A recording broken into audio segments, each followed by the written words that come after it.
lagi itu cuma 5 menit mau ketinggalan lautnya. Assalamualaikum warahmatullahi wabarakatuh. Hamidanillah wa musallian ala rasulillah la haula wa la quwata illa billah. Pemirsa At-Tafkir Channel yang dirahmati Allah subhanahu wa ta'ala, alhamdulillah pada kesempatan hari ini kita bertemu kembali dalam sebuah kajian yang diadakan oleh At-Tafkir Channel. Insya Allah pada kesempatan hari ini kita akan membahas tentang topik kepemudaan. Pemirsa At-Tafkir Channel yang dirahmati Allah subhanahu wa ta'ala, baru-baru ini kita dihebohkan dengan berita yang beredar di medsos, baik di FB maupun WA, tentang kejadian peristiwa yang mengguncang dunia pendidikan, khususnya peristiwa tentang anak-anak remaja. Apa peristiwanya? Peristiwanya adalah sekumpulan anak-anak remaja usia SMP kemudian menyewa rumah selama kurang lebih 3 hari, dan di dalam rumah itu aktivitasnya tidak lain adalah melakukan kemaksiatan-kemaksiatan, bahkan sampai pada sebuah perzinahan. Na'udzubillah summa na'udzubillah. Tentunya kita sebagai orang tua sekaligus sebagai insan pendidik memiliki perhatian yang lebih terhadap perkara ini. Sungguh miris anak-anak yang sejatinya menjadi andalan kita untuk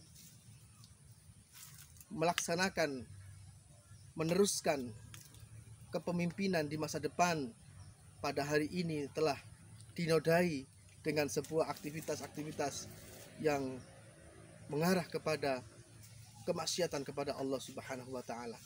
Bukankah ada sebuah makalah, Subhanul Yaum Rijalul Ghad, pemuda hari ini adalah pemimpin yang akan datang, pemimpin di masa yang akan datang. Lalu bagaimana kita bisa mengangankan sebuah pemimpin yang luar biasa, pemimpin yang memiliki ketangguhan, manakala pemuda hari ini, remajanya hari ini telah melakukan aktivitas-aktivitas kemungkaran, aktivitas-aktivitas kemaksiatan, bahkan sampai kepada sebuah perzinahan. Summa na'udzubillah, summa na'udzubillah. Mudah-mudahan kita terhindar, anak-anak kita terhindar dari perkara-perkara tersebut. Oleh karena itu, para pemirsa At-Tafkir Channel, bagaimana sebenarnya Islam yang telah diturunkan oleh Allah Subhanahu wa taala di muka bumi ini mampu memberikan solusi terhadap problem-problem kepemudaan seperti ini. Islam Allah turunkan kepada baginda Rasulullah Shallallahu Alaihi Wasallam dalam rangka untuk memberikan solusi yang menyeluruh terhadap problem-problem manusia itu sendiri, baik problem individu, problem keluarga, maupun problem negara. Apabila aturan-aturan syariat Islam itu dipahami oleh umat Islam, bukan sekedar dipahami, tetapi diaplikasikan, diterapkan dalam kehidupan sehari-hari. Bahkan bukan sekedar diterapkan dalam kehidupan sehari-hari, tetapi negara menjaga terlaksananya syariat Islam itu secara menyeluruh, sehingga dengan kerjasama antara individu umat Islam, keluarga, masyarakat, negara dalam menjalankan syariat Islam, insya Allah rahmat Allah akan segera turun di bumi kita. Pemirsa At-Tafkir Channel yang dirahmati Allah Subhanahu wa taala, lalu bagaimana dengan solusi yang diberikan oleh Allah, solusi yang diberikan oleh syariat Islam terkait dengan pemuda pada hari ini? Pemirsa At-Tafkir Channel yang dirahmati Allah Subhanahu wa taala, tentu kita ingat sabda baginda Rasulullah sallallahu alaihi wasallam, "Ya ma'syarus syabab, man istata'a minkumul ba'at falyatazawwad, wa illam yastati' fabisyam, fa innahu aghaddu lil basar wa ahsanu lil farji." Demikianlah sabda baginda Rasulullah Shallallahu Alaihi Wasallam dalam menjaga pemuda. Bahkan Allah Subhanahu Wa Taala juga menegaskan dalam Al-Quran, wala taqrabuz zina innahu kana fahisyatan wa sa'a sabila. Janganlah kalian mendekati zina, karena zina itu adalah jalan yang paling buruk yang ditempuh oleh manusia. Apa saja yang mendekati zina? Maka kita coba rinci dalam aktivitas kehidupan kita sehari-hari. Kehidupan yang senantiasa aware dengan remaja dan pemuda hari ini tidak lain adalah pacaran, teman tapi mesra, dan berbagai macam hubungan-hubungan yang menurut mereka pada hari ini adalah sebuah persahabatan. Tentunya ini adalah menurut Allah Subhanahu Wa Taala sebagai pencipta manusia adalah jalan-jalan yang dekat kepada sebuah perzinahan. Lalu bagaimana ketika pemuda pada hari ini di dalam kehidupannya sudah muncul tabiat seperti itu? Maka Rasulullah SAW memberikan sebuah jalan. Ya ma'syarus syabab, man istata'a minkumul ba'at falyatazawwad, fa illam yastati' fa bisyam, fa innahu aghaddu lil basar wa ahsanu lil farji. Wahai para pemuda, wahai para pemudi, jika sudah datang kepada kalian keinginan untuk menikah, falyatazawwad, maka menikahlah. Fa illam yastati', apabila kalian belum mampu untuk menikah, fabisyam, maka berpuasalah. Kalau kemudian berpuasa juga belum mampu, jagalah, karena dengan berpuasa itu fa innahu aghaddu lil basar, karena dengan berpuasa itu adalah menjaga pandangan dan juga menjaga kemaluan. Inilah pengetahuan yang telah diberikan oleh Allah kepada kita, sehingga kalau pemuda pada hari ini mengikuti langkah ini, maka insya Allah pemuda akan terselamatkan dari perbuatan-perbuatan yang menuju kepada perbuatan dosa dan perzinahan.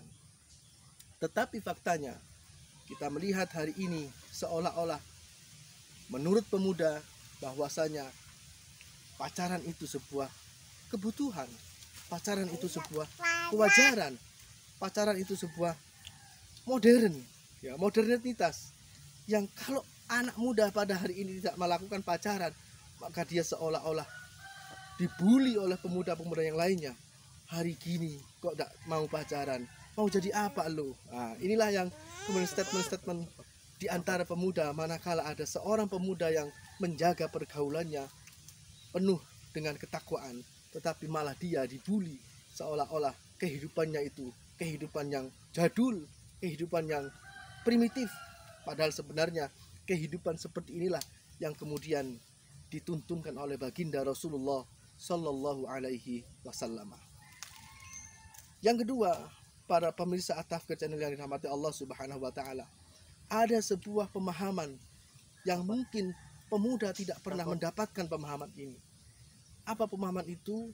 Maka ketika Allah Subhanahu Wa Taala menciptakan manusia, a'udzubillahi minasyaitonirrajim, bismillahirrahmanirrahim, laqad khalaqnal insana fi ahsani taqwim.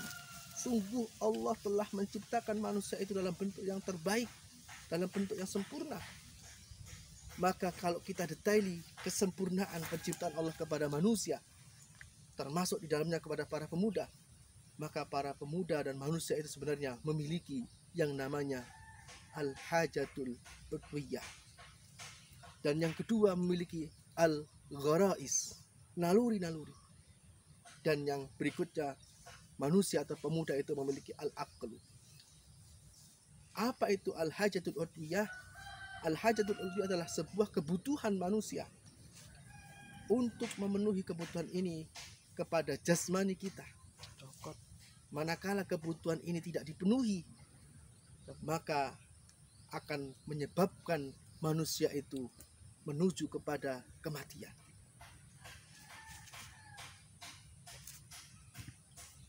Lalu apa rangsangan dari keinginan untuk memenuhi kebutuhan jasmani ini? Yakni rangsangannya berasal dari proses organ tubuh manusia. Misalkan manusia membutuhkan makan, maka rangsangan untuk ingin makan itu muncul manakala perut kita sudah berbunyi, ya, gemerincing, sinyal lapar itu sudah hadir di perut kita. Tidak mungkin kemudian begitu kita melihat meja makan maka kita langsung menyerbu makan, tidak mungkin. Inilah karakteristik al-hajatul utfiyah, ya, kebutuhan terhadap pemenuhan jasmani, yakni berasal dari rangsangan dari dalam diri kita sendiri, proses kerja organ tubuh manusia itu sendiri. Yang kedua, yakni al-gharais. Berbeda dengan hajatul utfiyah, gharais adalah naluri, dan naluri ini juga membutuhkan sebuah pemenuhan, di mana kalau kita amati dengan teliti penampakan yang ada dalam diri manusia, termasuk dalam para pemuda, ada naluri gharizatul tadayyun, naluri untuk beragama, mensucikan Allah Subhanahu wa taala. Yang kedua, naluri untuk gharizatul baqa, eksistensi diri, menjaga survival kehidupan. Dan yang terakhir adalah naluri gharizatun nau, naluri untuk cinta senang terhadap lawan jenis. Kemudian karakteristik naluri ini tidak berasal dari dalam proses organ, tetapi melainkan dirangsang dari pandangan-pandangan yang ada dalam luar. Artinya apa? Para pemirsa At-Tafwid Channel, kalau seandainya pemuda itu dirangsang dengan pandangan-pandangan yang seksual, maka akan bangkitlah naluri seksual itu, sehingga ketika bangkit maka mendorong mereka untuk segera memenuhi naluri itu. Inilah yang mungkin kurang dipahami oleh para pemuda, sehingga mereka pada akhirnya kemudian terlibat aktif, ya, dalam pergaulan sosial itu, yang pada saat bergaul itu tidak mengindahkan karakteristik naluri gharizatun nau ini. Sehingga apa? Sehingga ketika dia bergaul antar laki dan perempuan tanpa ada pengaturan, tanpa kemudian memperhatikan rambu-rambu syariat Islam, maka sebenarnya dia sedang berjalan menuju sebuah proses membangkitkan dorongan seksual. Dan ketika dorongan seksual itu muncul di satu sisi yang lain dia kemudian tidak menggunakan syariat Islam sebagai landasan dan dasar dalam kehidupan, maka disitulah jatuhnya pemuda dalam sebuah kemaksiatan. Oleh karena itu penting bagi kita, bagi para pemuda, dalam rangka untuk memenuhi kebutuhan jasmani, dalam rangka untuk memenuhi kebutuhan naluri, maka penting kiranya untuk kemudian memahami syariat Islam, karena dengan syariat Islam inilah akan memberikan petunjuk kepada manusia, wabil khusus kepada pemuda, dalam rangka untuk memenuhi kebutuhan jasmaninya, dalam rangka untuk memenuhi kebutuhan nalurinya, termasuk naluri seksualnya.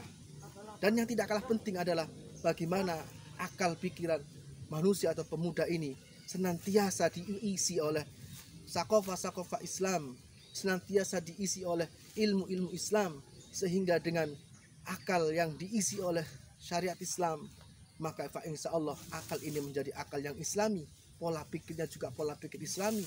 Dan kalau sudah memiliki pola pikir Islami, insya Allah akan memiliki perilaku-perilaku yang Islamiah. Sehingga kalau dua hal ini, pola pikir Islami dan perilaku yang Islami, juga ada dalam diri pemuda, maka insya Allah pemuda kita akan memiliki kepribadian Islam. Dan dengan memiliki kepribadian Islam, insya Allah pemuda-pemuda kita akan terselamatkan dari perilaku-perilaku yang maksiat kepada Allah Subhanahu wa taala. Mudah-mudahan anak-anak kita diselamatkan oleh Allah dari kemaksiatan-kemaksiatan, dan kita sebagai orang tua mendorong mereka agar mereka juga tamak, mau untuk mempelajari syariat Islam. Sehingga dengan mempelajari syariat Islam, maka insya Allah anak-anak kita akan terselamatkan dari pergaulan-pergaulan yang kemaksiatan. Dan insya Allah anak-anak kita menjadi anak-anak yang bertakwa. Dan kalau anak-anak kita menjadi anak-anak yang bertakwa, fa insya Allah akan mengangkat derajat orang tua kelak di yaumil qiyamah. Wabillahi taufiq wal hidayah. Wassalamualaikum warahmatullahi wabarakatuh.